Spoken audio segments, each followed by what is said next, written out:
আজকে আমি বানাবো রুই পোস্ত। রুই মাছগুলোর মধ্যে নুন হলুদ মাখিয়ে মাছগুলো আমি একে একে ভেজে নেব। বেশ লাল লাল করেই মাছগুলোকে ভাজবো।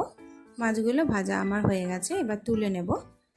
ওই তেলের মধ্যেই আমি দিয়ে দেব সাদা জিরে ফোড়ন, দিয়ে দেব কুচনো একটা পেঁয়াজ, দিয়ে খুব ভালোভাবে পেঁয়াজটাকে ভেজে নেব। দিয়ে দিলাম টমেটো পেস্ট, দিলাম নুন আর কাশ্মীরি গুঁড়ো লঙ্কা, দুটো কাঁচা লঙ্কা আর পোস্ত বাটা দিয়ে খুব ভালোভাবে কষিয়ে নেব। আপনারা চাইলে আরও ঝাল দিতে পারেন। দিয়ে এটা খুব ভালোভাবে কষিয়ে যখন তেল ছেড়ে আসবে তখন আমি এটাতে জল দিয়ে দেব। রুই পোস্ত খেতে কিন্তু খুব সুন্দর লাগে, আমার তো খুব ভালো লাগে। এরপরে আমি ওখানে জল দিয়ে দিলাম আর ওই ভাজা মাছগুলোর মধ্যে আমি মশলাটাকে দিয়ে দিলাম। এরপরে 10 মিনিটের মতন ফোটাবো, দিয়ে রেডি।